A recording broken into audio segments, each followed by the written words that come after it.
Sam takes that combination to extraordinary heights.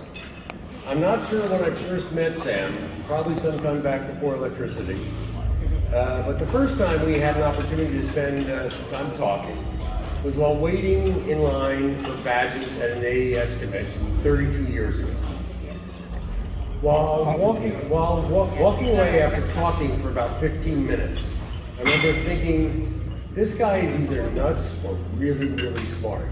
Undoubtedly, it was both.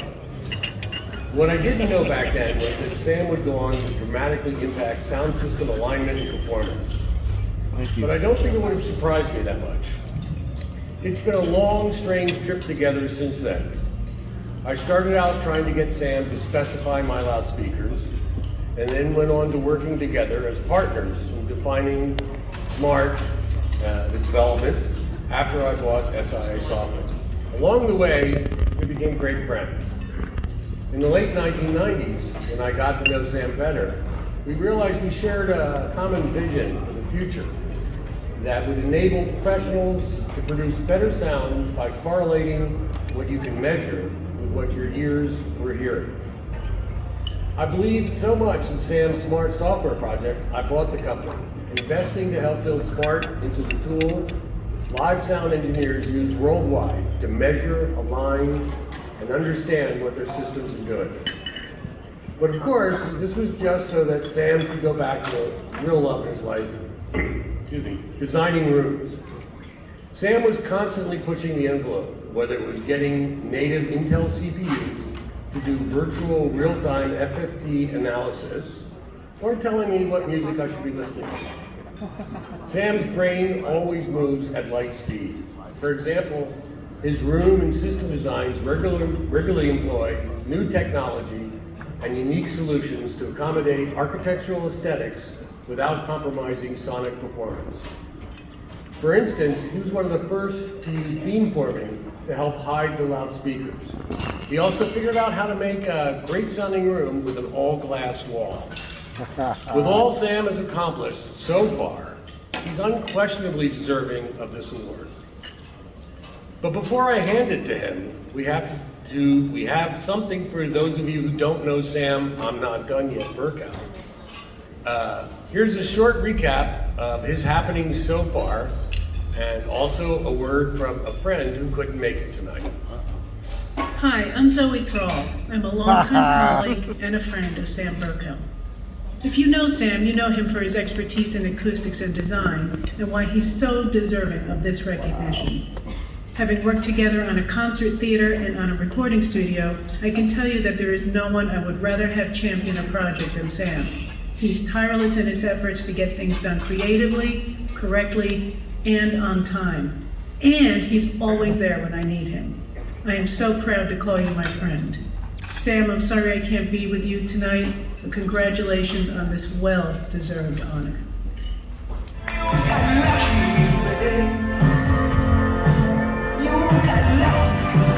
In 1994, front-of-house engineer Robert Scoville was prepping for a Tom Petty and the Heartbreakers show at Chicago's United Center when a random guy strolled up and said, "Hey man, can I borrow your PA for a few minutes?" The guy could have been a janitor wanting to hear a Huey Lewis tune for all Scoville knew.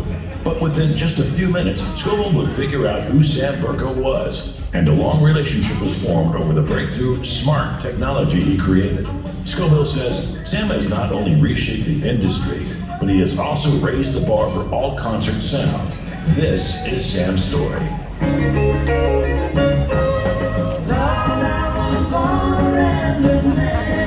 Sam grew up a short train ride away from the Big Apple and took many trips to hear music there. But it was a teenager next door who taught him to play guitar and how to listen to and analyze music. Just keep chugging on. He was drawn to the improvisational rock of the day, and then blues and jazz. Now Sam would get pretty good on guitar, but early on declined to pursue it professionally. "I knew I was never going to be great at it," he says, slyly adding with a shrug, "Ego." He found himself behind a mixing board for locals and once for blues great Willie Dixon. He would earn a physics degree and go to work at a particle accelerator lab, but his passion was mixing for local bands at night. His eureka moment came when helping a friend set up a recording studio. It was sounding bad, but he realized it wasn't the gear, it was the room. Sam threw himself into acoustics and found books that were long on academics and short on the practical.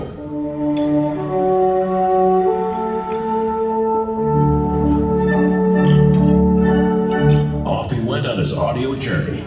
He was mentored by giants including Russell Johnson, who he says is one of the greatest concert hall designers. Johnson told Sam to get a master's degree, and Sam applied to grad school the next day. This was followed by a job at Artec. There, Sam worked on prestigious concert hall projects. Then, Sam began to work on an acoustic measurement system that he himself would want to use. It was tested with Luciano Pavarotti's sound designer, Alexander Thorny Yule Thornton. Pavarotti demanded monitors so loud that they bled into his mic. Echo-canceling technology was needed, and Sam realized this was just a different part of the software he wanted to build.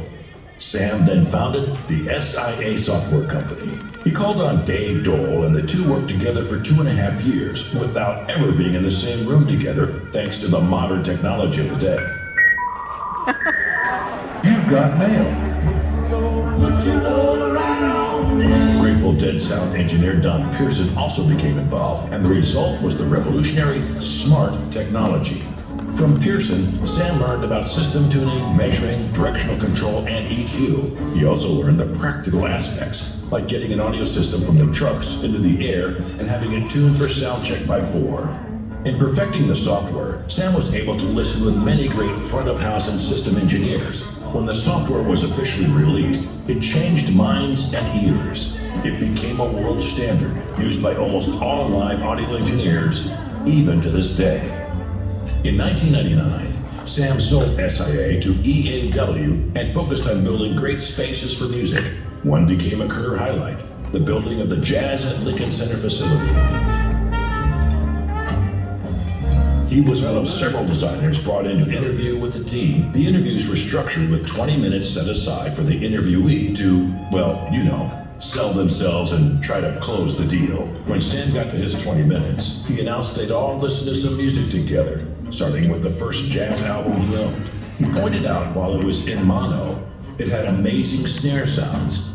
When the team announced that time was up, Marcellus told the rest to go on to the next interviews without him, because he wanted to listen more with Sam. Sam was thus entrusted to be part of creating one of the greatest listening rooms on the planet. Sam pulled off some daring stunts in building the Alan Appel Room in Lincoln Center, the biggest of which was including a slanted glass wall that the bands would play in front of, typically a musician's acoustic nightmare. The phone would ring at 2 a.m., and it would be Winton asking if tilting the glass wall was going to work. Sam says, "My wife would tell me to tell him we were sleeping." Well, the whole place worked, so much so that he got an encore and was asked to design Jazz at Lincoln Center Doha in Qatar. Sam continues consulting for recording studios, concert halls, and general-purpose event rooms. He's consulted on halls from New York to Beijing, and he's not even begun to slow down. Sam has treated all in the business with respect, and says he never saw acoustics as a zero-sum game. Once he ran into a competitor from a bigger firm who told him he had heard the SF Jazz Center sounds great. Sam immediately offered a tour and tickets. "Aren't you afraid that I'll steal your details?" the guy asked. "Take the details," he responded. "If you want the drawings, I'll send you them too." His attitude is that there are so few people who care about this audio world that they all should share everything with each other. He adds, "And if someone builds something better than me, I want to learn from it." And always learning is what Sam Berkow is all about.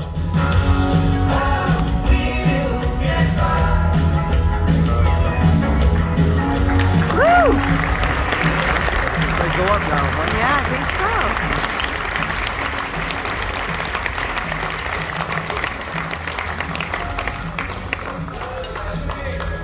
Woo!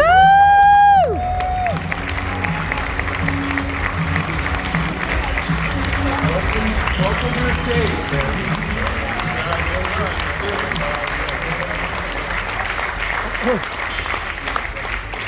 Hi, everyone. It's like listening to This Is Your Life. It's a little strange. I have to say thank you to everyone involved in NAMM and the Parnelli Awards. Thank you to everyone attending tonight, people I know and people I don't know. I have people from my high school to everything here. I want to say thank you to everyone at SIA Acoustics and SIA Software Company.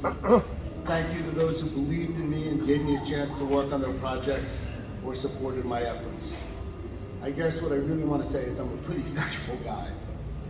When I got the call from George Peterson telling me I was being honored with this award, my first thought was, I'm not nearly old enough for a Lifetime Achievement Award. And I'm not done yet. Right on. However, that call was almost a year ago. I was 59 years old then, and with NAMM being delayed and another birthday passing, I'm now 60, so it seems perfectly fine. I'm happy to accept. In reflecting on my career in audio and acoustics in light of receiving this award, I believe that my work has been effective for three main reasons. Simple luck, an engineering plus approach, and the people who have supported and encouraged my efforts. The first reason I listed is luck. When dealing with design and technology, luck always has a say. In my case, in the early 1990s, when I was developing SIA Smart, the wisdom of the day was that personal computers could not handle doing DSP and live audio. Well, as luck would have it, computers got faster and Smart ran without a DSP chip years before we imagined it could. Luck, maybe. But here's the thing. In poker, I've been known to play a little bit of tournament poker. Serious players know that to have real success, your goal is to put yourself in the position to take maximum advantage when luck does smile on you. I believe this applies to both acoustical design and the development of audio technology as well. Number two is my engineering plus approach, and this is to both audio and acoustical design. Simply, my approach is 95% engineering based, enhanced with an artistic sensibility. This means that while I do not, and I mean not believe in magic in engineering, I definitely believe there is magic in the creation, performance, and experiencing of music. For me, engineering and design are quantitative, and while there is elegance involved, the numbers are there for us to discover and use. The other side of the coin is music and hearing. Music is subjective and meaningful and powerful, and its secrets are much harder to grasp. My goal has always been to create tools and designs that allow musicians, engineers, and audiences to more easily unleash this magic. The last reason I listed is the wonderful people who have supported and challenged and encouraged my efforts. I am thrilled to tell you that my career has been filled with people I feel lucky just to have met. Among these are Russell Johnson, you saw his picture, the ever crazy David Andrews, who is here tonight. He pointed me to the early measurement technology of the day, the ultra supportive Dr. Elizabeth Cohen, and a long list of engineers and musicians and administrators I've worked with, including Bruce Bodnick, Dave Morgan, Robert Scoville, Dave Dole, Recording Wiz, Dave Hewitt, Summer Stage Savior, Erica Rubin, SF Jazz founder, Randall Klein, the amazing mastering engineers, one of whom's here today, David Glasser and Charlie Pilzer. Awesome studio manager, Zoe Thrall, so nice of her to make the video. My friends and fellow music lovers, JJ Blair, Stephen Bernstein, and my right-hand man at SIA, Tyler Cottrell. I also want to thank the Mystical Explorers, percussionist Mickey Hart, and guitarist Bob Weir. Rounding out this list are E-Town founder Nick Forrester, my partner in starting SIA Software Company Thorny, who's sitting over there, EAW co-founder and my friend Ken Berger, and almost lastly, the managing partners at Robert Director Associates who have created a space for SIA to continue to grow and thrive.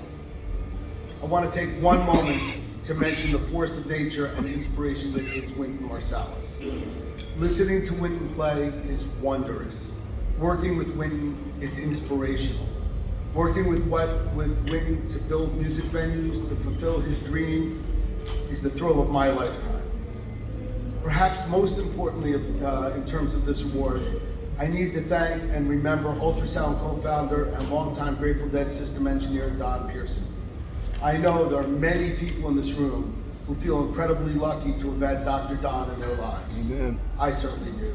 And I am sure without his guidance and obsession with creating better tools to generate better sound and better coffee, and a better version of one particular herb, I would not be receiving this award. Yeah, baby.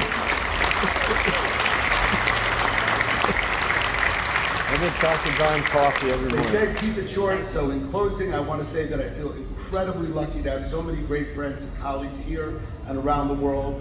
Now that I'm 60 and I received this award, I want to make it very clear, I am not done yet. Thank you all so much for inviting me in tonight.